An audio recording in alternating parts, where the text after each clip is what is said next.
CMR shopping mall biggest festive ధమాకా గంటకు బహుమతులు గెలుచుకోండి. నమస్తే, నేను విజయ్.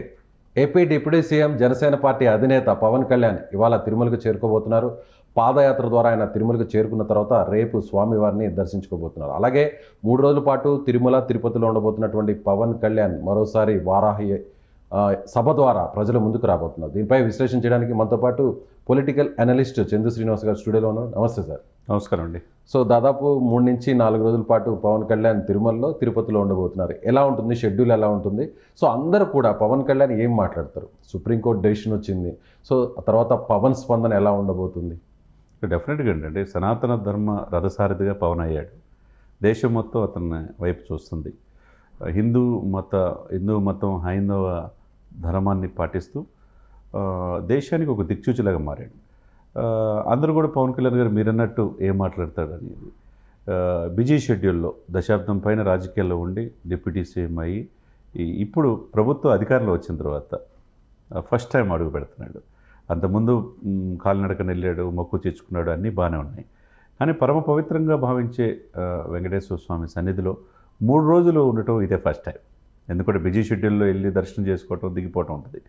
అందులో పవన్ కళ్యాణ్ గారు వెళ్ళే ముందుగా ఈ దేశ సుప్రీంకోర్టు చీఫ్ జస్టిస్ గారు వాళ్ళ కుటుంబ సుప్రీంకోర్టు చీఫ్ జస్టిస్ గారు కుటుంబ సమేతంగా రమణ గారు, చంద్రచూడ్ గారు, వైవి చంద్రచూడ్ గారు కుటుంబ సమేతంగా వెళ్ళటం, వాళ్ళు మొత్తం దర్శనం చేసుకోవటం. ఇదే సమయంలో దేశవ్యాప్తంగా తిరుమలని చర్చనీయాంశం అయిపోయింది.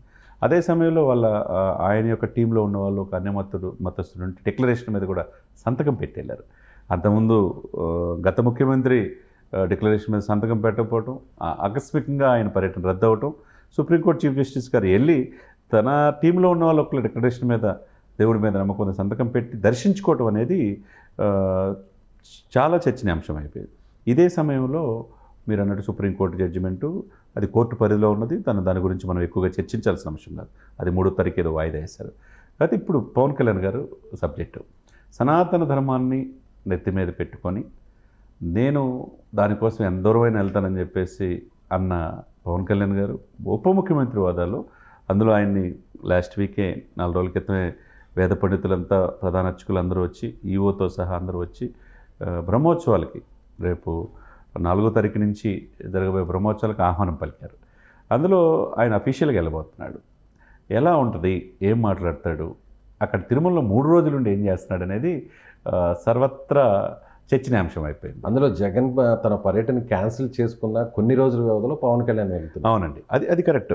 ఇప్పుడు ఏం జరగబోతుంది అనేది అంటే ఈరోజు 4 గంటలకి రేణిగుంట మన ఇక్కడ విజయవాడ గన్నవరం నుంచి ఆయన వెళ్ళి 4 గంటలకల్లా రేణిగుంట విమానాశ్రయం దిగబోతున్నాడు. అక్కడి నుంచి డైరెక్ట్గా అలిపిరి పాదయాత్ర అలిపిరి అంటే 6 o'clock మేబీ అవుతుంది. 6 నుంచి 9 గంటలు అంటే 3 hours అయినా పడుతుంది. ఎందుకంటే పరమ పవిత్రంగా మనం చూసాం కనకదుర్గమ్మ గుడిలో కూడా మెట్లంతా కడిగి బొట్లు పెట్టి చేశాడు. అట్లా ఆయన కూడా నిష్ఠతోనే 3 hours పడుతుంది. గాయత్రి సదనంలో ఆయన నైట్ స్టే చేస్తున్నాడు. అంటే స్వామివారి సన్నిధిని నైట్ నిద్రిస్తున్నాడు. అంటే ఈరోజు సాయంత్రం, రేపు ఉదయాన్నే ఆయన 9 గంటలకి ఆయన 11 రోజులు దీక్షలో ఉన్నారు. హిందూ సమాజం కోసం, సనాతన ధర్మం కోసం ప్రాయశ్చిత్త దీక్ష విరమించుకుంటున్నాడు. రేపటితో విరమించుకుంటాడు. 11 రోజులు పూర్తవుతుంది. విరమించుకోవటం, అక్కడ ఆయన సన్నిధిలో విరమించుకోవటం, దర్శనం చేసుకోవటం చాలా మంచి ఇదిగా అంటే ప్రతి సమాజం చూస్తుందన్నమాట. మనందరి కోసం ఆయన ఒక అంటే రక్షకుడిగా అందరి బాధ్యత తన నెత్తి మీద వేసుకొని దీక్ష పట్టాడనేది పెద్దలు, వేద పండితులు కావచ్చు, తర్వాత పీఠాధిపతులు కావచ్చు, ప్రపంచం మొత్తం ఎదురు చూస్తుంది. నెక్స్ట్ స్టెప్ ఏంటంటే మనం అంతా అక్కడికి వెళ్ళిన తర్వాత హోటల్లో భోజనం కంటే రుచికరమైన స్వామివారి భోజనం, చాలా చక్కగా ఉండే భోజనం సరికొండ వెంగమాంబ మాతృశ్రీ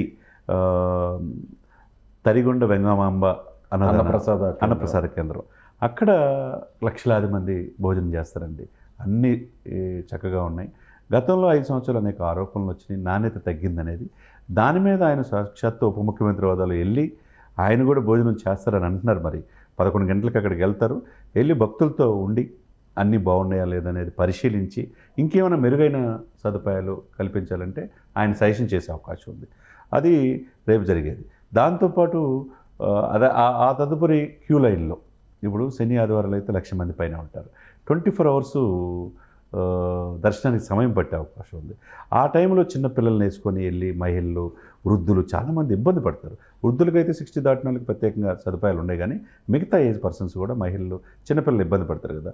ఆ క్యూ లైన్లో ఉన్నప్పుడు వాళ్ళకి మెరుగైన సదుపాయాలు ఉన్నాయా లేవా, కనీసం వాళ్ళకి టిఫిను లేకపోతే మిగతా ప్రసాదాలు ఉంటాయి కదండి, పొంగలి లేకపోతే పులిహార లేకపోతే పాలు, ఇవన్నీ కరెక్ట్గా ఇస్తున్నారా లేదని ఆ క్యూ లైన్లు కూడా పరిశీలిస్తారు. యాక్చువల్గా ఎవరు చేస్తారు? ఈఓ చైర్మన్ చేయాల్సింది. ఉప ముఖ్యమంత్రి హోదాలో డిప్యూటీ సీఎం హోదాలో పోతున్నారు. డిప్యూటీ సీఎం హోదాలో పోయి అవి పరిశీలించి తన యొక్క సూచనలు సలహాలు ప్రభుత్వానికి ఇస్తాడు. దాంతోపాటు అండి ఇంకొకటి మెయిన్ ఏంటంటే ఇక్కడ చూడాల్సింది, నైట్ మళ్ళీ స్టే చేస్తాడు అక్కడే. అంటే ఇవన్నీ అంటే ఎక్కడెక్కడైతే ఆరోపణలు వస్తున్నాయి, తిరుమల కొండ పవిత్రత తర్వాత ఇవన్నీ చూసుకుంటా కరెక్ట్గా ఉందా, యాత్రికులకి పరమ పవిత్రంగా భావించే యాత్రికుల నివాసంగా ఉందా, వాళ్ళకి మెరుగైన సదుపాయాలు ఉన్నాయా, వసతి సౌకర్యాలు ఉన్నాయా, ఇంకేమైనా మెరుగుపరచాలనేది ఉప ముఖ్యమంత్రి హోదాలో చేస్తున్నాడు. నైట్ స్టే చేసిన తర్వాత రోజు కూడా ఆయన 3వ తారీఖు కూడా ఇంకా మిగతాయి కూడా ఇంకేమైనా మిగిలింటే ఆయన హోదాలో ప్రభుత్వం తరపున చూసుకొని, ఎందుకంటే బ్రహ్మోత్సవాల అంకురార్పణ జరుగుతుంది కాబట్టి 3వ తారీఖు నుంచి స్టార్ట్ అవుతుంది. 4వ తారీఖు బ్రహ్మోత్సవాలకు పట్టు వస్త్రాలు చంద్రబాబు నాయుడు గారు సతీ సమేతంగా వెళ్ళబోతున్నాడు. గత ముఖ్యమంత్రి 5 సంవత్సరాలు ఎప్పుడు సతీ సమేతంగా వెళ్ళాల. ఈ సిచ్యువేషన్స్ అందరూ కూడా ఉప ముఖ్యమంత్రి చూస్తున్నారు, ముఖ్యమంత్రి గారు ఏం చేస్తున్నాడు అనేది ఎదురు చూస్తున్నారు. కరెక్ట్గా అంకురార్పణ బ్రహ్మోత్సవాలకు స్టార్ట్ అయ్యే సమయంలో పవన్ కళ్యాణ్ గారు అక్కడే ఉండటం, ఆ రోజు సాయంత్రం 5:30కి కింద దిగి జ్యోతిరావు పూలే విగ్రహం దగ్గర భారీ ఎత్తున 1,00,000 మందితో బహిరంగ సభ, వారాహి సభ పెట్టడం ఒక రకమైన ఆధ్యాత్మికత, హిందూ సనాతన ధర్మాన్ని గౌరవించటం, తన మొక్కును తీర్చుకోవటం. ఇంకొకటి పార్టీ జనసేన ఆధ్వర్యంలో వారాహి సభ చేయటం అనేది ఏం చెప్పబోతున్నాడు. తిరుపతి సభ అంటే ప్రత్యేకంగా అందరికి కూడా ఒక ఆసక్తి ఉంటుంది. అవును, అది ఎవరు ఏ రాజకీయ సభ పెట్టినా కూడా అందులో పవన్ కళ్యాణ్ పలు దఫాలు పెట్టారు ఆయన. అయితే అధికారంలోకి వచ్చిన తర్వాత ఉప ముఖ్యమంత్రి అయిన తర్వాత జరుగుతున్నటువంటి వారాహి సభ తొలి సభ అనుకుంటాను నేను. డెఫినెట్గా అండి విజయ్ గారు, ఇక్కడ చూడాల్సింది ఏంటంటే ఎక్కువ మెగా ఫ్యామిలీకి అక్కడ ఫ్యాన్ బేస్ కానీ అనేక రకాల సామాజిక సమీకరణలు వచ్చా. అక్కడ చిరంజీవి గారు కూడా ఎమ్మెల్యేకి గెలిచాడు, పాలకులు గెలవపోయిన చిరంజీవి గారు గెలిచారు. ప్రజారాజ్యం ప్రారంభం పార్టీ కూడా అక్కడే సభ పెట్టారు. ఆ తర్వాత ఇప్పుడు పార్టీ ఎమ్మెల్యే ఆరణ్య శ్రీనివాసులు గెలుపొంది అక్కడ ఉన్నాడు. ఇక్కడ ఏంటంటే ఒక రకంగా అంతకుముందు అడ్డాగా వైసీపీ అడ్డాగా ఉన్న రాయలసీమని ఇప్పుడు క్రమేపీ ఇప్పుడు కూటమి వశపరుచుకుంది ఆటోమేటిక్గా. ఇప్పుడు రేపు తుడా చైర్మన్ వీళ్ళే అవుతున్నారు, బోర్డు మెంబర్స్ వస్తారు, చైర్మన్ వస్తారు, మల్టిపుల్గా ఉంటుంది. ఇక్కడ అరణ్య శ్రీనివాసులు చిత్తూరు నుంచి వైసీపీలో ఉన్న వ్యక్తి అక్కడ రిజైన్ చేసేసి ఈ పార్టీలో రావడం, తిరుపతి నుంచి ఎమ్మెల్యే గెలవటం, ఆ తిరుపతి సాక్షిగా కలియుగ దైవం ఆధ్యాత్మిక నగరం తిరుపతి ప్రపంచానికే హిందువుల మనోభావాలు గౌరవించి ఆ తిరుపతి పరమ పవిత్రమైన ప్లేస్ని ఏ విధంగా చేయాలనే ఉద్దేశంతో అంటే ఆయన ఏ విధంగా దీక్ష చేశాడు, పార్టీ ఏంటి, తన విధానాలు ఏంటి, ఈ కూటమి యొక్క ఆవశ్యకత ఏంటి అనేది ప్రజలకు తెలియజేయడానికి భారీ ఎత్తున ఏర్పాట్లు చేశారు. కాబట్టి ఓవైపు సనాతన ధర్మాన్ని కాపాడే పరిరక్షకుడుగా ఉంటాను అని చెప్పాడు, మరొక వైపు ఇప్పుడు వారాహి సభ ద్వారా ఎలాంటి రాజకీయ అంశాలని ఆయన లేవనెత్తారనేది కూడా ఒక ఆసక్తి ఉంది. డెఫినెట్గా ఆయన మనసులో అండి విజయ్ గారు, ఇదివరకు మనం అంతా కొద్దిగా క్యాలిక్యులేటెడ్గా పవన్ ఇలా అవుతాడు, జాతీయ రాజకీయాలు శాసిస్తాడని అనుకున్నాం. కానీ ఇప్పుడు ప్రతి స్టెప్ కూడా చాలా బ్రాడ్, పకడ్బందీగా వెళ్తున్నాడు, చాలా సిస్టమేటిక్. ఎవరికి మనసులో కూడా ఆలోచన లేనిది ఆయన ఇంప్లిమెంట్ చేయగలుగుతున్నాడు. ఎందుకంటే చాలామంది పెద్దలు ఉన్నారు, ఎవరికి లేని ఆలోచన ఈయన ఈరోజు తీసుకొచ్చి నేషనల్ మీడియా అంతా ఆకర్షించాడంటే రేపు ఏం చెప్పబోతున్నాడు. ఎందుకంటే 5:30 కాడి నుంచి దాదాపు 8 వరకు ఆ సభ జరుగుతుంది. 3 అవర్స్ ఆల్మోస్ట్. 8:30కి రేణిగుంట విమానాశ్రయం నుంచి మళ్ళా విజయవాడ రాబోతున్నాడు. అంటే ఈ 3 గంటల్లో ఆయన సభని ఉద్దేశించి, అందులో ఎప్పుడు కూడా 21 గెలిచి 22 గెలిచి కేంద్ర ప్రభుత్వం దేశం మొత్తం యావత్తు చేసే సమయంలో ఎక్కడ వీళ్ళు విజయోత్సవాలు చేసుకోవాలి, ఏది చేయాలి. ఫస్ట్ టైం ఇంత భారీ ఎత్తున సభ జరగబోతుంది. కాబట్టి అందరి కళ్ళు ఈ సభ మీద ఉన్నది. కాబట్టి ఏం మాట్లాడబోతున్నాడు అంటే ఈ రాష్ట్రానికి దిశ, ఈ దేశానికి హిందూ సనాతన సంప్రదాయాన్ని గౌరవించడానికి సనాతన బోర్డు మోదీ గారితో ఢిల్లీ పెద్దలతో మాట్లాడి ఏర్పాటు చేయబోతున్నారా. ఆల్మోస్ట్ దాని మీద కేంద్ర ప్రభుత్వం, కేంద్ర హోంశాఖ కూడా దాని మీద చర్చ ఇప్పుడు వచ్చేసింది. ఆల్మోస్ట్ బోర్డు వేసే పరిస్థితిలో వచ్చింది. ఈయన చెప్పిన సూచనల ప్రకారమే అందరూ కూడా ఈయన వైపు పవన్ గారు చెప్పింది కరెక్ట్. 100 కోట్ల మంది జనాభాకి మనం ఒక హక్కుల కోసం పోరాడేటప్పుడు వాళ్ళ హక్కులు భంగం కలగకుండా గుడుల మీద దాడులు జరుగుతున్నా, హిందువుల మనోభావాలు భంగం కలిగిన ఒక సనాతన బోర్డు ఉండాలనేది ఒక మంచి ప్రపోజల్ ఈయన ద్వారా వచ్చింది. కాబట్టి ప్రపంచవ్యాప్తంగా ప్రసిద్ధి చెందిన తిరుమలలో ఈ సభ పెట్టడం అత్యంత ఆసక్తిగా ఉంది. అంటే మీరు అన్నట్టు ఈ సనాతన ధర్మ బోర్డు అనేది కూడా అంకురార్పణ జరిగే అవకాశం ఉందంటారా పవన్ కళ్యాణ్ పర్యటనలోనే? అంటే ఆయన ఆల్రెడీ ప్రపోజల్ పెట్టారు. ఇది ఎవరిది పరిధి అంటే ఇప్పుడు సెంట్రల్ పరిధిలో ఉంది. అంటే బాల్ అంతా సెంట్రల్ కోర్టులో ఇచ్చేశాడు. కాబట్టి ఇప్పుడు బీజేపీ వాళ్ళు కావచ్చు, ఆర్ఎస్ఎస్ కావచ్చు, దాదాపు 145 కోట్ల జనాభాలో 100 కోట్ల మంది హిందువులు ఉన్నారు. హిందువులకి మరి ఉండాలి కదా సనాతన బోర్డు అనేది. అందరూ కూడా ప్రపంచ ఆధ్యాత్మికవేత్తలు కూడా చెప్తారు.